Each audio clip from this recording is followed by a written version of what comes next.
Hi, welcome to winemastery.co.uk. My name's John Lightfoot. This is John Murphy. And we're here to tell you all about wine, hopefully help you find the wine that you will absolutely love. And indeed, if you have any questions about wine, please put in the comments below or send us an email. Go to our website, www.winemastery.co.uk, and we'll be pleased to try and answer them. And we'll do sort of short videos like this one, where we answer viewers' questions. And this particular episode is based on a email we got from Oliver Scarf. Thank you, Oliver, for sending this in. And basically, I'll read it verbatim. He said, "Hi guys, love your videos." Nice. Stop that. You'll have us blushing. Thank you. Thank you very much. Have you any tips for a complete beginner regarding wine tasting, and any tips for getting the best out of a good bottle of wine, i.e. how to improve the experience? So I thought, as a beginner myself, I'd go with what I think I would do to do it, and then you can just sort of butt in when I get it wrong. Sounds good to me. Okay. Right. So the first thing I'd say, obviously, is if you know what I'm going to assume it's red. I'm only saying red because there's a little bit more to enjoy in red, maybe than white. Yeah. So if you know a grape that you like, then choose that to begin with. I'm not saying you shouldn't choose one you don't like. Every 1 in 10 or 1 in 5, whatever your choice is, try something different because it may be the one for you. So buy that bottle. Now, when you get it home, immediately think that you paid $150 or £150 or 150 euros for it, because that will change the way you're thinking about how you're going to taste this wine. It's very true, yeah. If it's just disposable and you pay £5 for it, you can just neck it and you won't really enjoy it. So, first thing to do, have a look at the label, see what country it's from, just out of interest, what country it's from, see what the alcohol content is. Again, you can make notes if you want, some people do, but just so you get an idea, if this has got a lot of alcohol, and I like a lot of alcohol, you like it, maybe you like wines with a lot of alcohol, so in future you know that when you're looking at other wines. So look where it is, where parts of the country, and it may well on the label describe what grapes it's got, so you can make a note of that, so you can get an idea of if it's a blend, what other sort of mixtures you like. So after you've done that, I would suggest that you actually decant it. You could leave the bottle on the table for an hour or so, but the problem with that is that the surface area, excuse me doing that, the surface area is so small that you don't really get a lot happening. So if you are going to do that, then drop some take some out beforehand. Carry on. I'm loving this. It's really good. This is excellent advice. I kind of carry on. Or decant it. And decanting, I can give you a link to one of the episodes we did where we definitely discerned the difference when you decanted wine. Oh yeah, rather than drinking it straight from the bottle.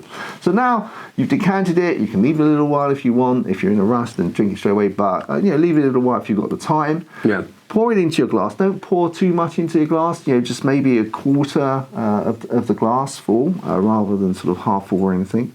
And then just look at it. And if you've got a white piece of paper or something white and a light behind you, just look and find the colour. Look at the colour. See what you like. Is it a nice colour? Do you appreciate the colour? Has it got a little bit of brown in it? Has it got a little bit of maybe a little bit more purple? Just have a look at the colour and make a note of that, because maybe that's an indicator that that's the sort of wine that you are like or you don't like.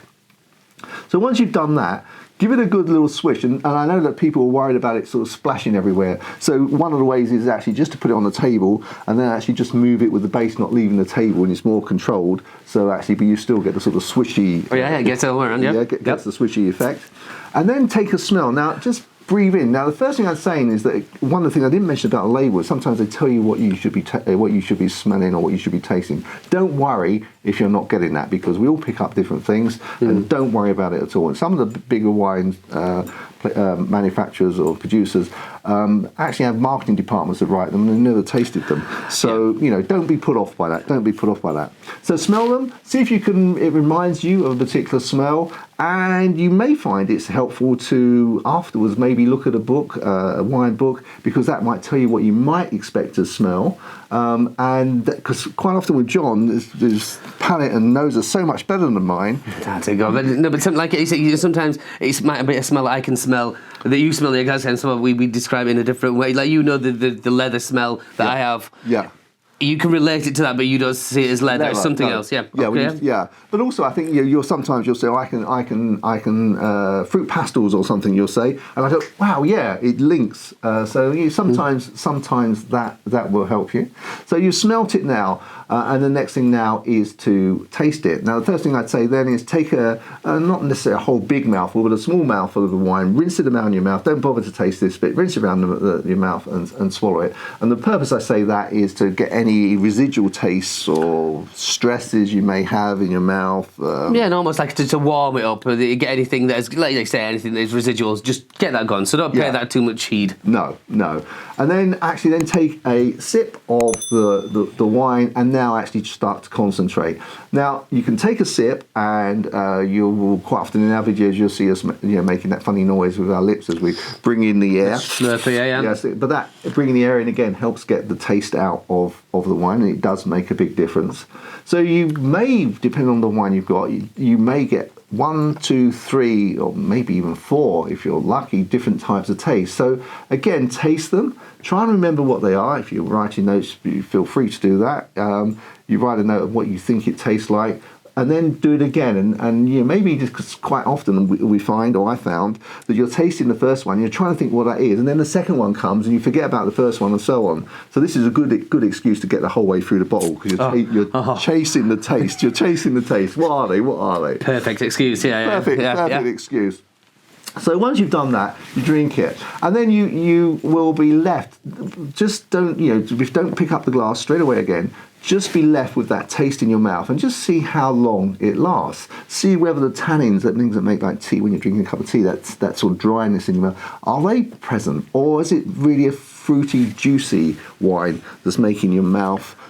I've forgotten that word again. Salivate. Thank you. Salivate, yeah. Salivate, the juiciness, Juiciness is that. And then try it again and see if you get the same thing happening, the same taste. And that, I would say, as a start, would be what I would suggest as the way to appreciate a bottle of wine more. Well, John, I could not have put any of that any better myself. That was fantastic. I would recommend everything John has just said. That I cannot add anything to that other than don't share it. But no, that is just perfect. Everything John just said there, couldn't agree more with. Yeah, and it then becomes the experience. And that if you do that from, let's say, just getting home on a Tuesday night, opening that same bottle of wine, having that from a glass with a little bit of stress, or you're not quite relaxed, you're a little bit harassed coming home, and you have that. The difference between that and then the one that John just explained to you, it's a million miles away from each other, and then you really can enjoy wines, and then you can see why a lot of people do, really enthuse about wines, because to be fair, there is a lot to enjoy about wine, and it just depends how far you want to go down the actual enjoyment. But if you were to do that, you appreciate every single nuance of every single part of the wine and the wine drinking, going down, as I said, from the colour, the nose, the flavour. Yeah, you will definitely enjoy that. And of course, I learned all this from John, so the maestro. That's because we've drunk a lot of wine together. But no, that's just perfect. I couldn't have put that better myself. Well, thank you, maestro. No, thank you, sir. Splendid. Excellent. Well, we hope that's helped you. I hope that's helped you as well. That you've what was it? What was the gentleman's name? Oh no! What was it? No, was it? I thought was his Oliver. It was. I was thinking for something strange. Sorry, excuse me. I was thinking that the surname was Oliver, and I'd got excuse me. He has had some wine, so I can be excused. Excuse me, Oliver. 100,000 apologies. So I hope that has helped you find will help you enjoy wine a little bit more. It definitely will, I can assure you. Okay, so until the next one, we look forward to seeing you there. Don't forget to subscribe if you haven't already subscribed. Click the thumbs up, and that makes sure more people get the opportunity to see these videos and hopefully enjoy them as much as you are doing. Hopefully, and also, if you haven't subscribed, and we'll see you in the next one. Chin chin. Chin chin.